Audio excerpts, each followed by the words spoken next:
Welcome to Learning English, a daily 30-minute program from the Voice of America. I'm Ashley Thompson. And I'm Dan Novak. This program is designed for English learners, so we speak a little slower, and we use words and phrases especially written for people learning English. Today, you will hear stories from Mario Ritter Jr. and Brian Lynn. Later, Dan Novak returns to present this week's Health and Lifestyle Report.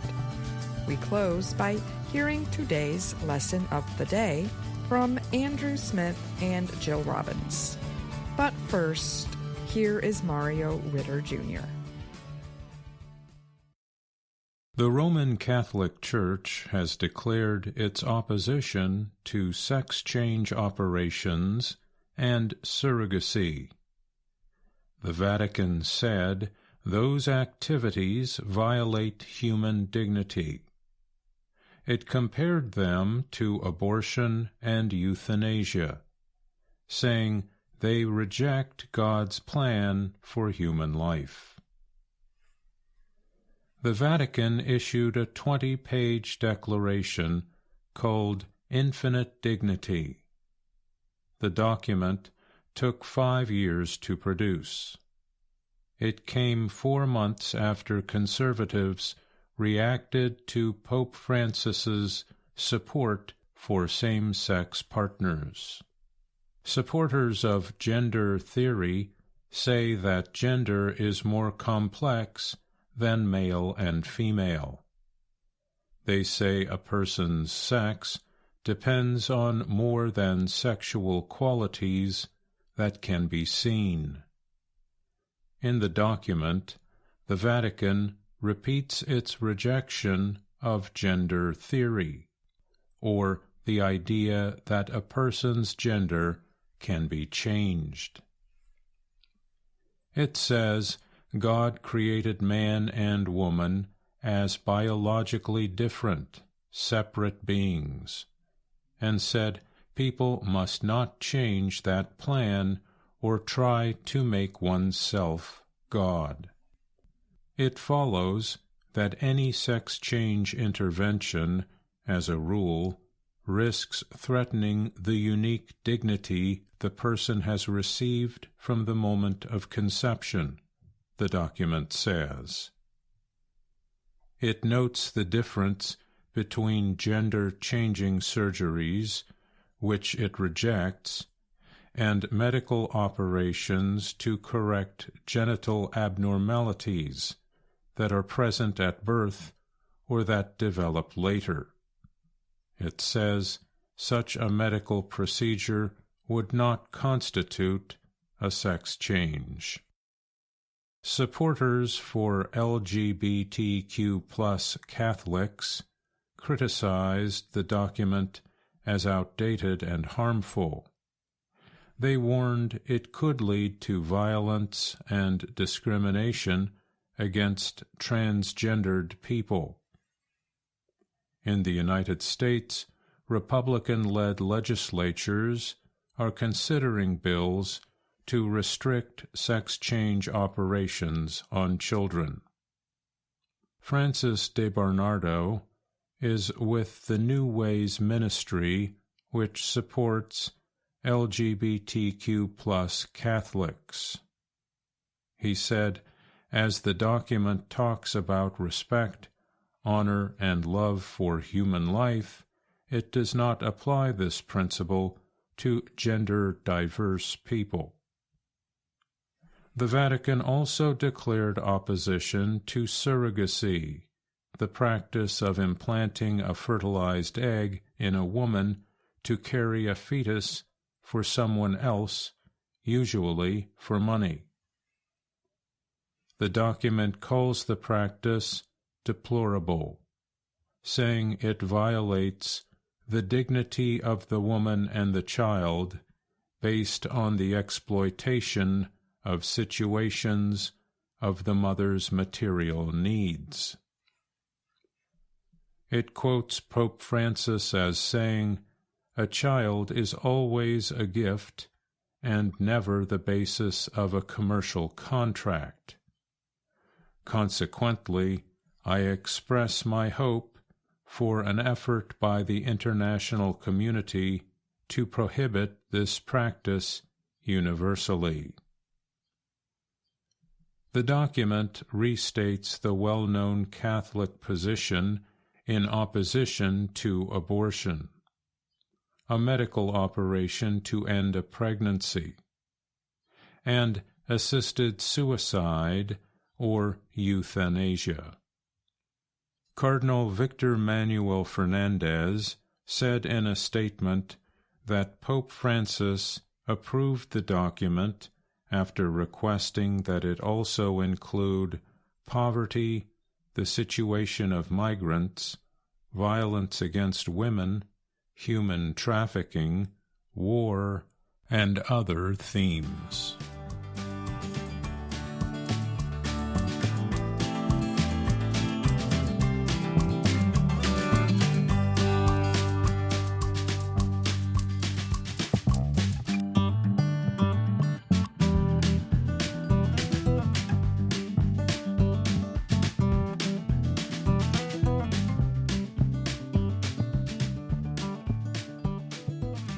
America's best-selling vehicle has not changed during the past 42 years, and some people might be surprised to learn that the top seller is not a car, but a truck. It is the Ford F-150. The American automaker says a new F-150 series pickup rolls off the manufacturing line at its Dearborn, Michigan truck factory every 53 seconds. John Emmert is the general manager of Ford North America Trucks. He noted to VOA News the F-150 has also been the best-selling truck in the United States for 47 years. One of the reasons the Ford pickup has stayed on top for so long is that the vehicle has remained popular from one generation to the next. One example of this is Vo Adams, a city employee in Sterling Heights, Michigan. He said his father-in-law first introduced him to the Ford 150, and Adams has liked the truck so much that he just got his second one.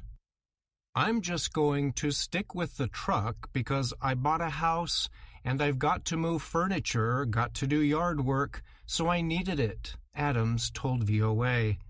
He said he likes everything about the truck inside and out. "I have one with a big touch screen, which is amazing. I'm a tech guy, so that's great," Adams added. Ford officials say they believe the vehicle's success is linked to the company's ongoing innovation. Emmert said Ford tries to stay in contact with buyers through market research and other methods. "We take all that intelligence and we develop vehicles, the F-150, to serve their needs at every possible turn." The first version of the Ford 150 was created in 1948. Ford was the first car maker to design a pickup truck for normal citizens instead of just for business use, said Kevin Justema. He is past president of the Washington Auto Press Association and leads CarEd, a website that helps buyers decide which vehicle best meets their needs. The one product Ford seems to always put some of their technology leadership into is the F-Series for consumers, and that goes all the way up to today, Justema said. He added another reason the F-150 is so popular is because Ford offers several options designed to fit specific consumer needs. These include different kinds of engines and larger spaces inside vehicles.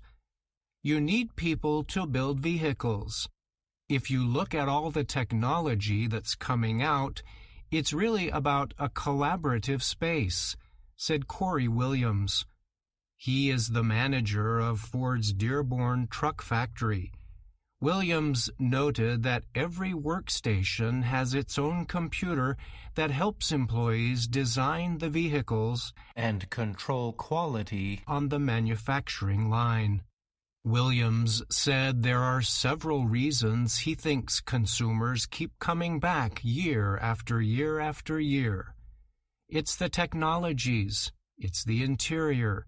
You're getting into the interior and it's like a luxury vehicle, Williams says. You forget that you're in a truck. Some industry experts admit one of the less desirable things about the F-150 is its high gas usage. But many Americans do not seem to mind. Tens of millions of the vehicles have been sold since the 1940s. In 2023, 750,789 F-150s were sold in the U.S. But for people worried about the gas issue, Ford is now selling an all-electric Ford F-150 Lightning pickup. I'm Brian Lynn.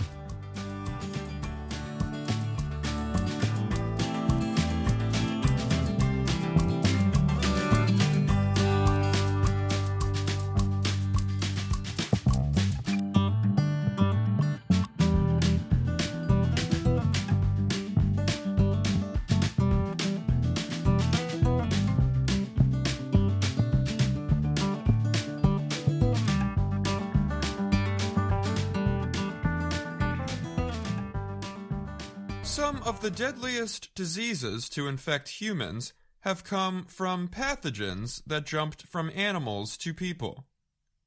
The virus that causes AIDS, for example, came from chimpanzees. And many experts believe the virus that caused the COVID-19 pandemic came from bats. But as a new study shows, this disease exchange has not been just from animals to humans. In fact, research of all the publicly available viral genome sequences produced a surprising result. Humans give about 2 times as many viruses to animals than they give to us. The researchers looked at nearly 12 million virus genomes and found almost 3,000 times a virus jumped from one species to another. Of those, 79% involved a virus going from one animal species to another animal species. The remaining 21% involved humans. Of those, 64% were human-to-animal transmissions. 36% were animal-to-human transmissions. Scientists call the human-to-animal transmission anthropognosis. Animal-to-human transmission is called zoonosis. The animals affected by anthropognosis included pets like cats and dogs, domesticated animals like pigs, horses, and cattle, birds such as chickens and ducks, primates such as chimpanzees, gorillas, and howler monkeys, and other wild animals like raccoons and the African soft-furred mouse. Wild animals were more likely to experience human-to-animal transmission than the other way around.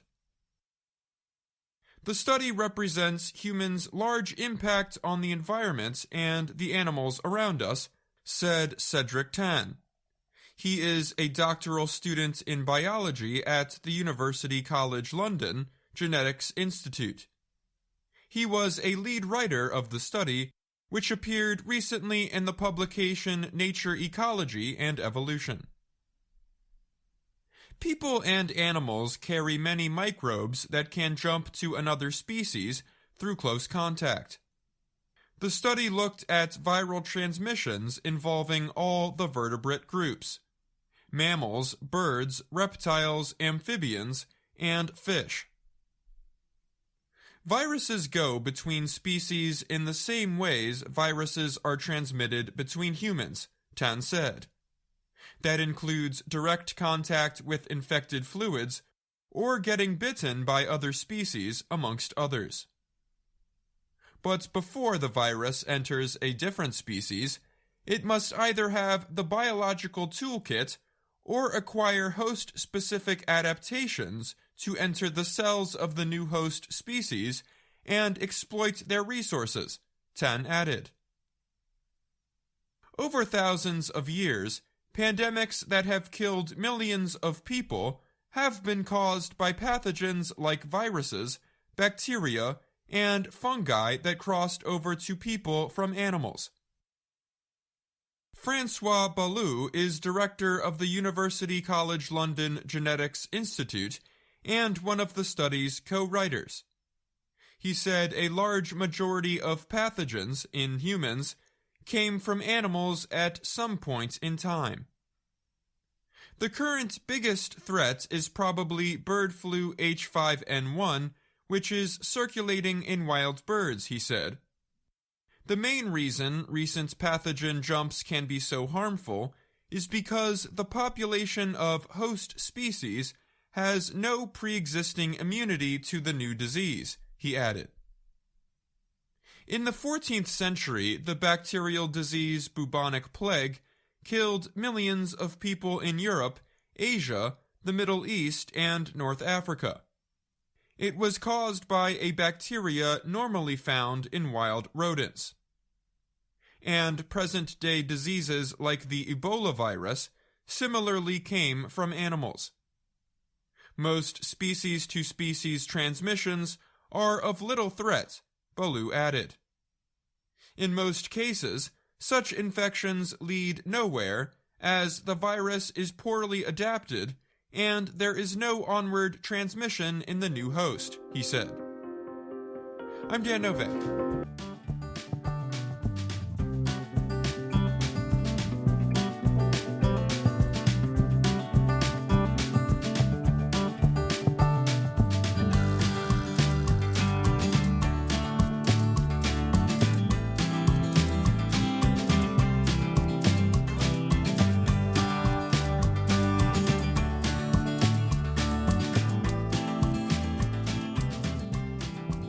Dan Novak is here now to talk more about today's health and lifestyle report.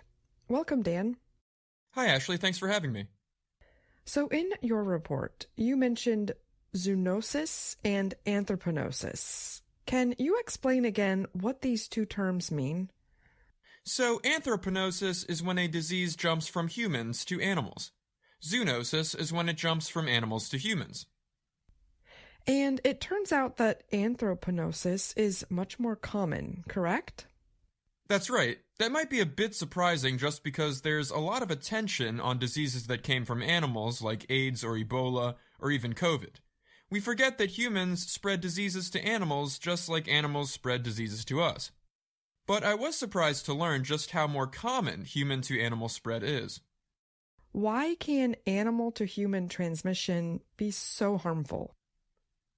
Well, animals that carry a disease have that pre-existing immunity to the disease. But when it jumps to humans, it's a completely new pathogen to the human body. You saw that with COVID, which is thought to have come from bats. It works the other way around as well. Diseases that humans have immunity to, animals do not. What are some examples of anthropognosis? There are several. Swine flu, norovirus, COVID, tuberculosis, among others, have all been found to have spread from humans to animals. Just like viruses between people, they are spread through close contact.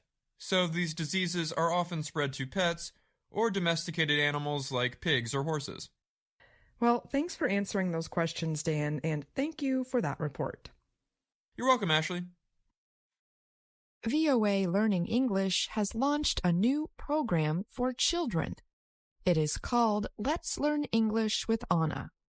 The new course aims to teach children American English through asking and answering questions and experiencing fun situations. For more information, visit our website, learningenglish.voanews.com.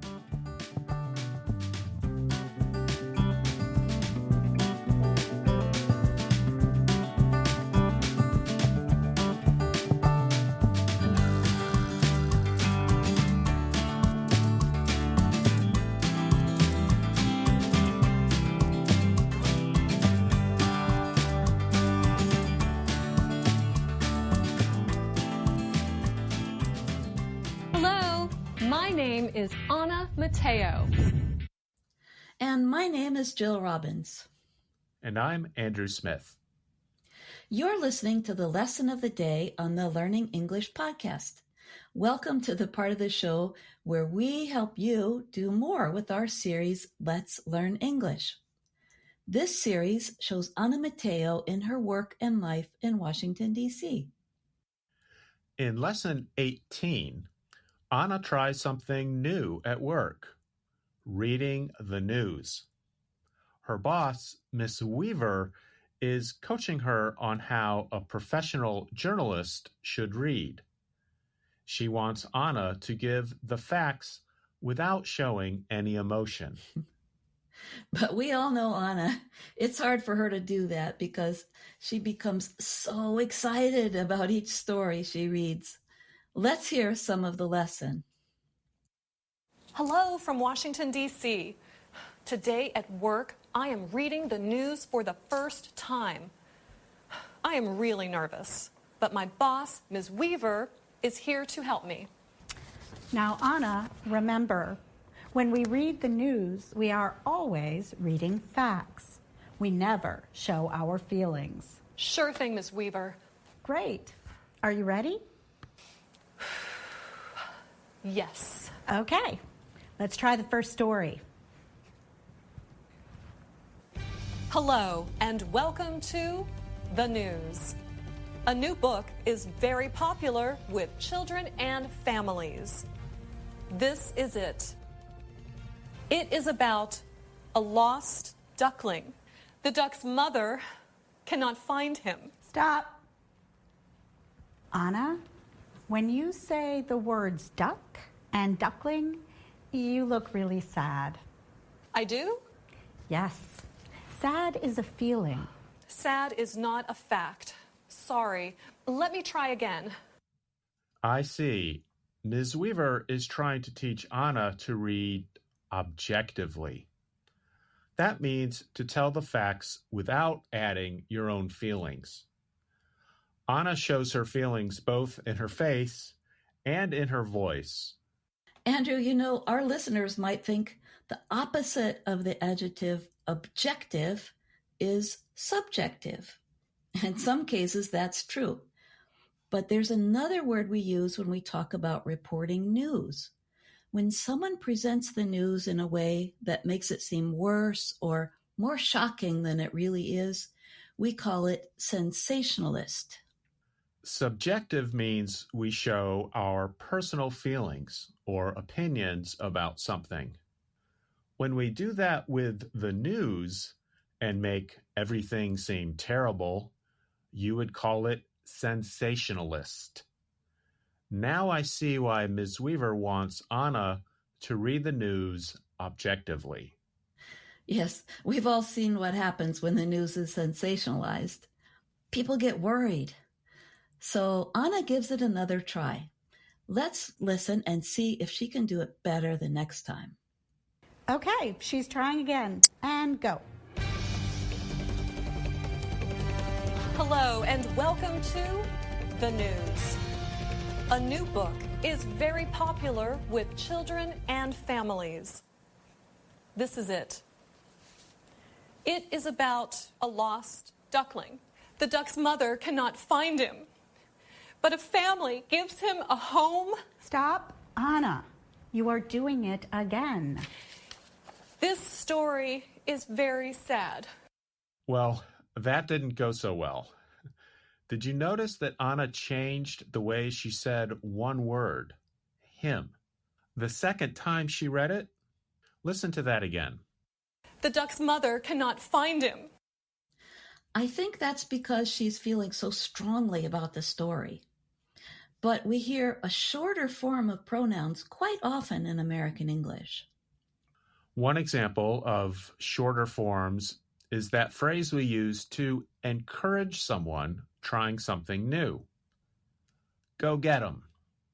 Here, M is a short form of them. But we never shorten me, it, or us because those words are already short. If I was in the studio with Anna, I'd tell her, go get 'em when she tries reading the news again. Maybe she can get it right the third time. Let's find out if Miss Weaver gives her another chance on a different story. I have an idea. Let's read the second story. She's reading the second story, and go. Okay, let's try the first story. She's reading the second story.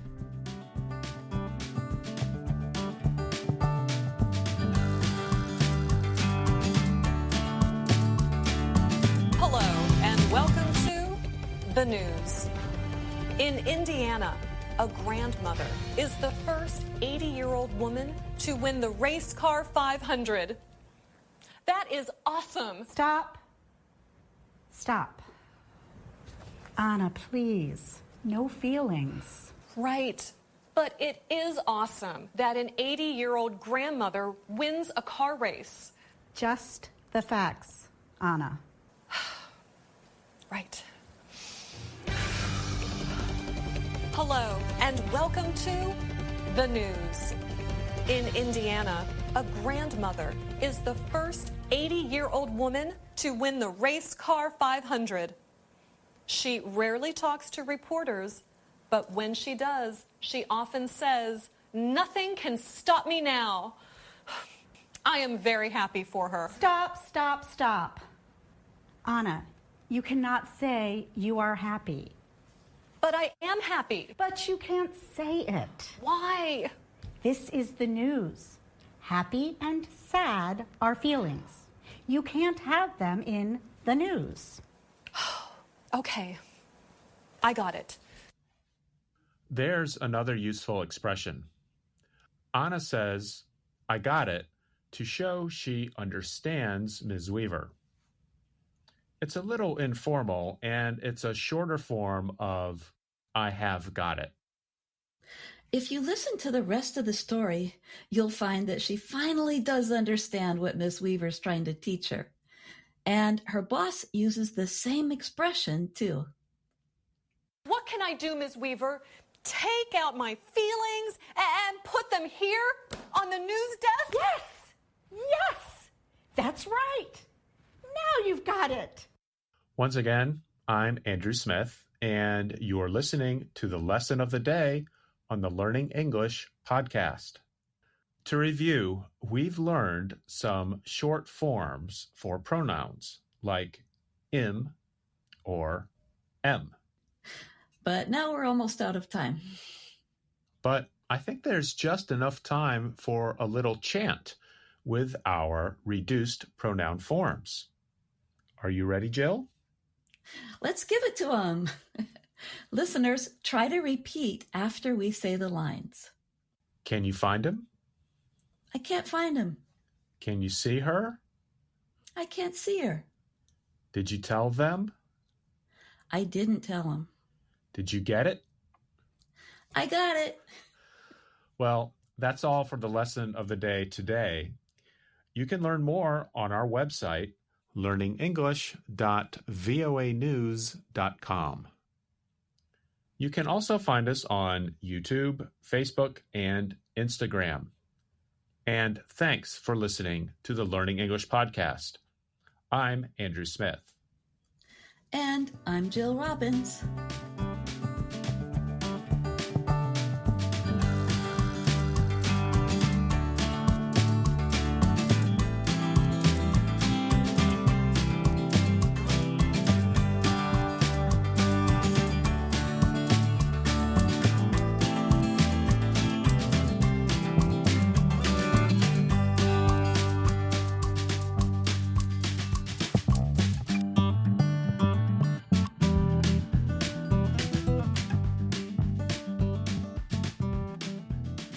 And that's our program for today. Join us again tomorrow to keep learning English through stories from around the world. I'm Ashley Thompson. And I'm Dan Novak.